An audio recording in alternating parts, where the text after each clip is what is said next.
Welcome back to another episode of the Know Your Rights podcast. My name is Alicia P. To my right, we have...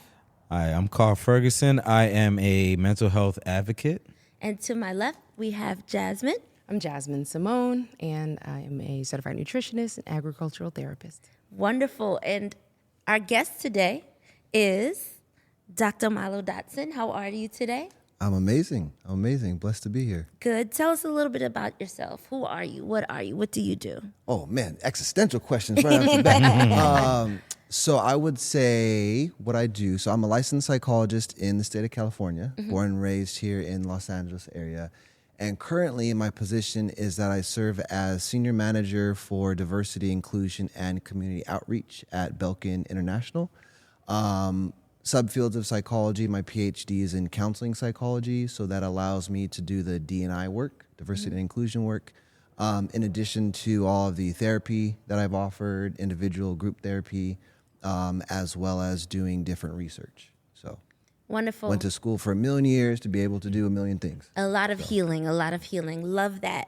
So today we actually are going to talk about trauma and trauma in the news and how that impacts everyone. Yeah. From our children to our black men to our black women. Yes. How it just essentially impacts us. Tell Yeah. us a little bit about your perspective on that. Oh man, you big old questions. I know. My goodness, how much time do we have? Okay, so let me break it down like this. We can experience trauma in multiple ways. It doesn't have to be something that impacts us or physically happens to us directly. So you can have like a primary trauma or a primary traumatic experience happening to you directly.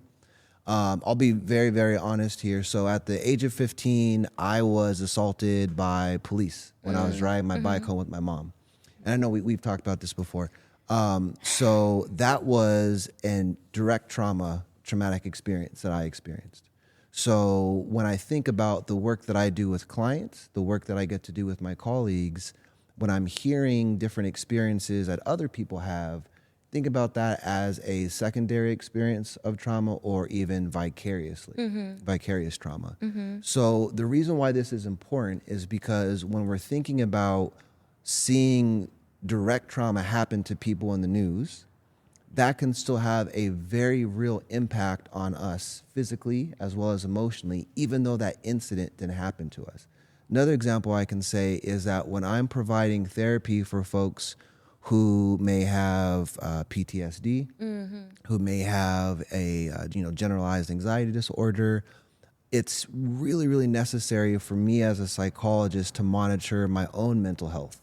Because just like we can be impacted by trauma in the news, I can be impacted by trauma from my clients. Again, Wow, I didn't know that. vicariously. Yeah. And so as we continue to see all the research out there about trauma, the impacts it has on our body, more and more research is coming out to point out that therapists, even medical doctors, have to really monitor ourselves. Very interesting. I never thought that a psychologist could possibly be impacted by the trauma from their patient. Yeah. I would have never assumed that. And I want to be clear for folks who are thinking almost here in the background, like, oh man, am I making my therapist sad by sharing that? And I want to be very clear that it's an honor to hold space and allow people to feel, allow people to express. Yeah. Right. And so we are choosing to be there to create and to share that space. So if folks are considering sharing a traumatic experience for the first time with a therapist, feeling empowered to do that and not feeling burdened. Clients are never a burden on a therapist when they're wanting to share their traumatic experience. That's a good call out. Thank you for sharing that. Yeah. Thank you for putting clarity on that, as a matter of fact. I wanted to touch on, knowing that we have a certain frequency of murders that happen with black and brown people due to at the hands of police. I wanted to ask you, what do you think the effects are on the mental health of our communities? Just seeing that happen so prevalently. Yeah, I think the prevalence, and I'm sure the statistics would back this up, as we see these incidents more and more, and to be clear, we know this stuff has been happening for decades and decades prior to social media, Right. prior to being able to capture even the old school like tapes and videos. So we know that this has been happening. What I think is going on out there now is we're seeing it happen more often. And so again, we talked about vicarious trauma already, right? So we're experiencing vicarious trauma more often because of the prevalence of seeing these videos out there. So think about what we're saying here. I'm experiencing more and more traumatic events. I'm having more trauma exposed to my body. So by extension of that, we don't need to really think about this up here, like break it down. Our mental health is being impacted on a daily basis when we're seeing these videos, even if not by an hourly basis, right? So we have to understand that our bodies process emotional pain, traumatic pain that way in the same way that they do physical pain. So mental health is just as real as physical health, and there is no health without mental health, especially when we see all this trauma happening left and right. And the one thing that's like, just to ring note a truth to what you're saying is that for my journey, I've been 8 years in therapy. It started with that frequency. I grew up in the neighborhoods and didn't fully understand the magnitude of my PTSD.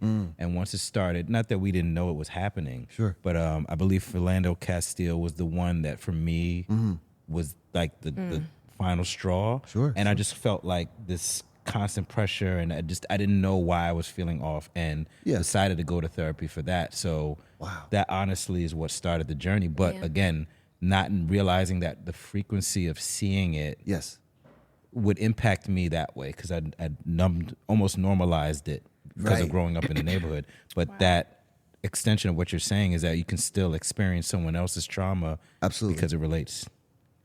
You can absolutely still experience that. And I think the frequency of seeing something happen out there also needs to be buffered with the frequency of things that we're doing to take care of ourselves intentionally and to heal ourselves intentionally. And I'm so glad that you took that as an opportunity to heal yourself, because we know, myself as a Black man, hearing so many different messages over the years around the stigma of mental health, right? And there's so many brothers out there who don't go to therapy, who don't even think about that as an opportunity for themselves. So, podcast stuff aside, Carl, I love you, man. I'm glad you took that as an opportunity for yourself. That's beautiful. Appreciate it, brother. That is. Yeah. I'm so glad you mentioned that, because when you said that, like, I just had to close my eyes and have a moment, because that was so hard for me as well. Like, I shut down with the Philando Castile. I mean, I'm telling you, I was like, it's too much. And then right after that, my tool is nature. As an agricultural therapist, I was in the soil, right? So giving that trauma back to the soil.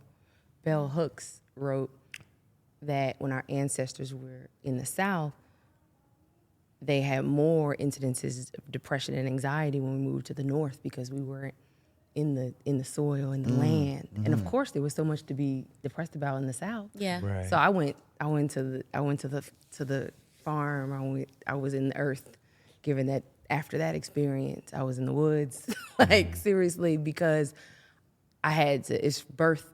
So speaking of that, that's the tool as an agricultural therapist that I work with. But what are some other tools, that mental health tools that people can incorporate to recover and replenish, ourselves from these re-traumatizations? Absolutely. I think I'm glad we're asking that. I'm glad we're learning in community here. And I think in addition to learning best in community, we also heal best in community. So as social beings, there's plenty opportunities to heal and to connect, to be able to talk about it. And part of the reason why therapy works, and works very well, is because of that human connection, that one-to-one, right? We're our most vulnerable potentially with a therapist. And we're using that as an example to then build other connections. So not just in a social way of nourishing ourselves, not just in a nutritional way. I know you appreciate that. Physical activity, super, super key. For me, playing basketball, soccer, going to the gym. Some of us also may be going to church, being able to have that spiritual health, right? And so I think there's lots of different buckets of ways to heal ourselves that we can tap into in various moments. If we're in a city, we may not have immediate access to greenery, right? Right. But how do I maybe then listen to a podcast about healing ourselves? How do I maybe do a virtual therapy session in my apartment? Yeah, Right? yeah. And so whatever it is that we feel helps us heal, feel good about feeling good, right? It's necessary. Can you say that again? Let me clear my throat too. Whatever it is that helps us feel good about feeling good. That's nice. Giving ourselves permission to actually heal, right? That's the first step in any sort of self-care healing journey, giving ourselves permission. I get to you. That's beautiful. I think, get to heal, yes. Yeah, again, giving yourself the grace and compassion that you deserve. It's very hard. People, myself included, we don't realize how often we don't allow ourselves that grace of just finding that mental freedom Yes, of just speaking to someone. that's it.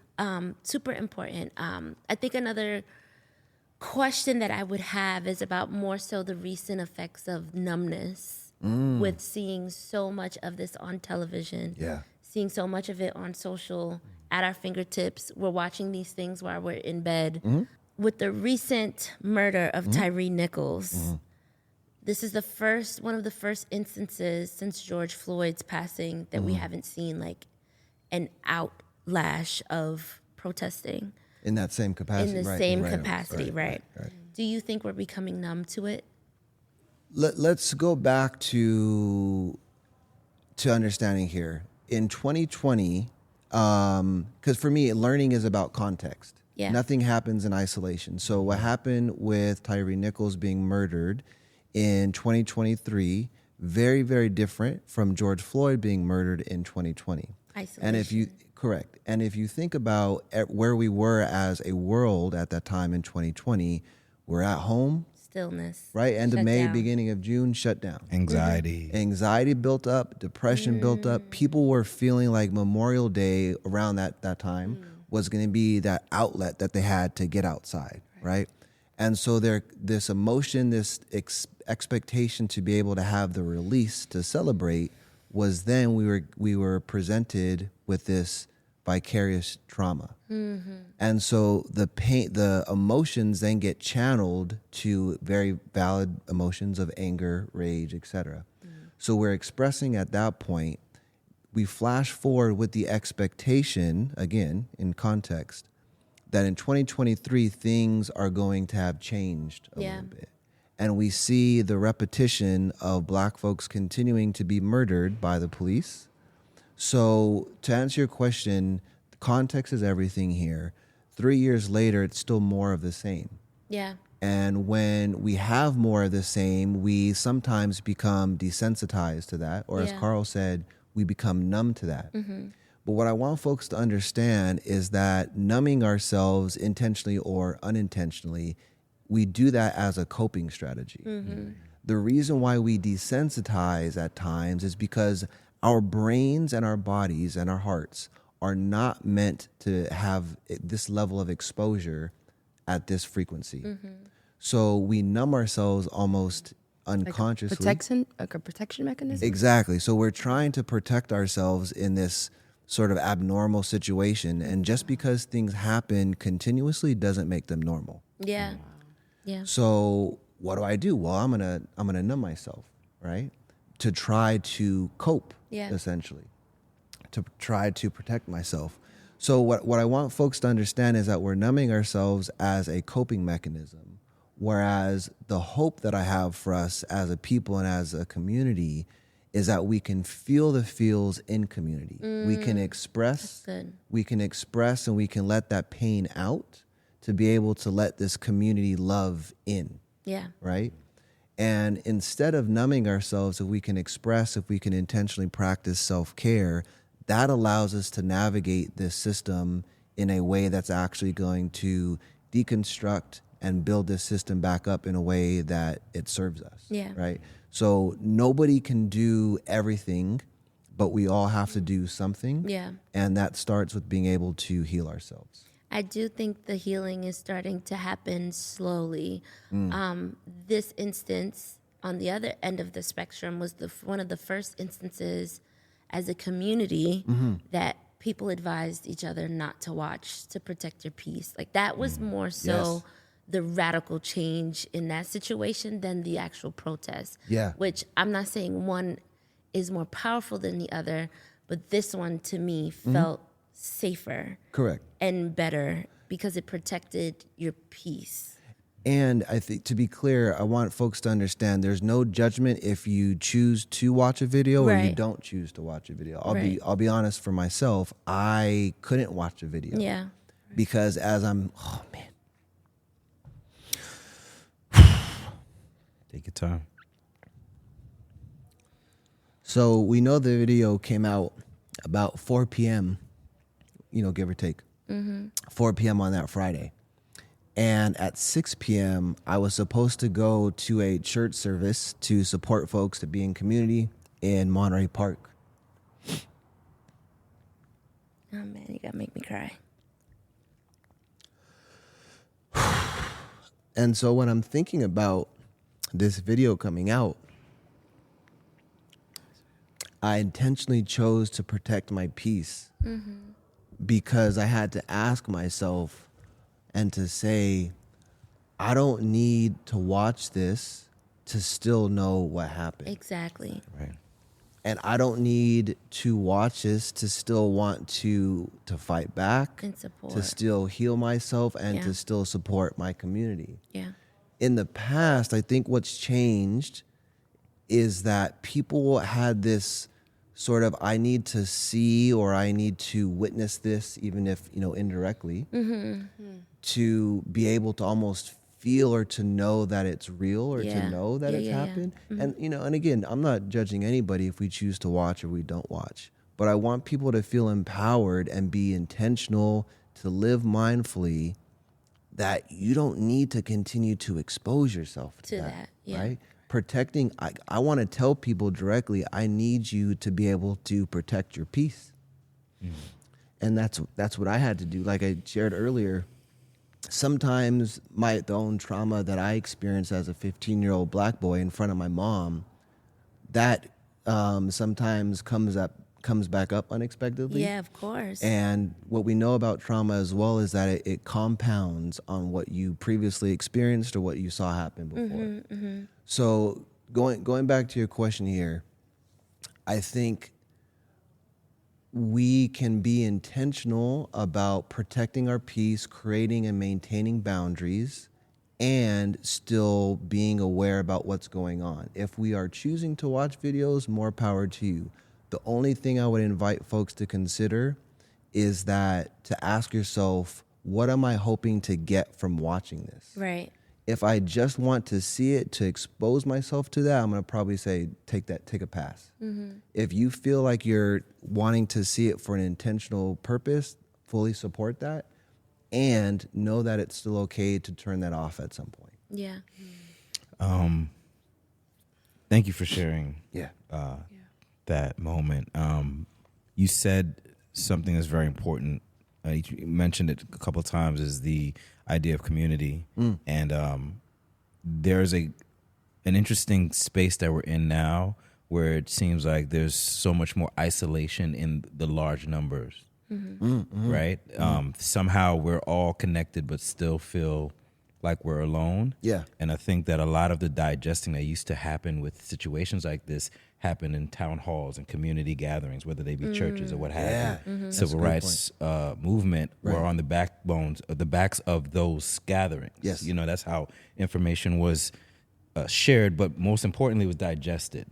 So you had a space that was safe to go through the emotions. Right. And we don't have that now. Right. So what I would like to ask is, what are some things that you think would help with that, because some of the people that are going through it, myself included, luckily I have therapy Right. To help me figure out ways to channel it. But I think a lot of the problem is that one of the reasons we try to let it pass over us is we don't really have the tools to figure out how to process what we're Correct. feeling. Correct. What are some suggestions you may have for that? Yeah, I think the beauty of those outlets that you mentioned, those are still around. Like we can still tap back into those because we know that they've been effective for us in the past and for a lot of us. Sometimes I think the gift and the shortcoming of social media is that we think we can just watch something and feel that dopamine hit right off the bat, and that's not always the case. We need to heal in person, right? Yeah. And sometimes I need community from going to the barbershop, right? I'll tell you that first trip to the barbershop after bans were lifted in California, yo, that was looking like a black lumberjack and then going to the barbershop to like see the brothers. Oh, that was a beautiful thing. Oh, right? man. So sometimes I need that community. Sometimes I also need to go to church. Sometimes I do just want to scroll through IG, right? So we have the opportunity to create community in different ways. And I just want folks to feel good about identifying, hey, this feels good for me. I have community here. Let me do this. And we can still and should hold the town halls, hold community events where we're all coming together. Lots of ways to do it, and no one way is better than the other.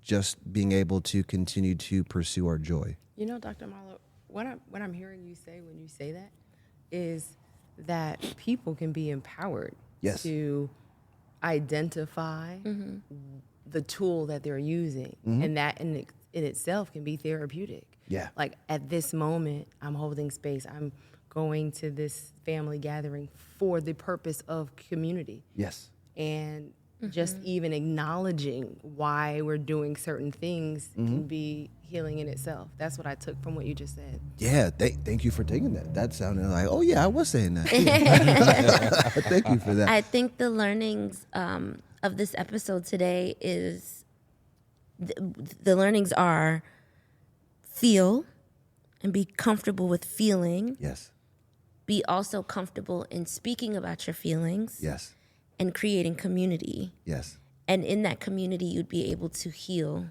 Through all of those three things, you will be able to heal. yes. And it's a process, and it's a slow process, but at least we're starting the process through communication and talking and feeling. Absolutely. That's it. And starting with grace and giving ourselves permission to feel the feels. Yes, absolutely. Well, Dr. Milo, thank you so much for being so transparent, vulnerable, honest with us.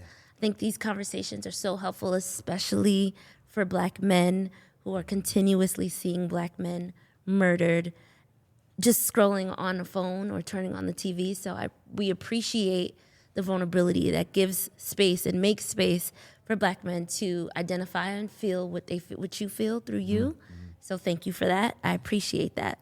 And thank you for watching another episode of the Know Your Rights Camp podcast. And if you want to know more about what we're doing, please visit knowyourrightscamp.org. Till next time.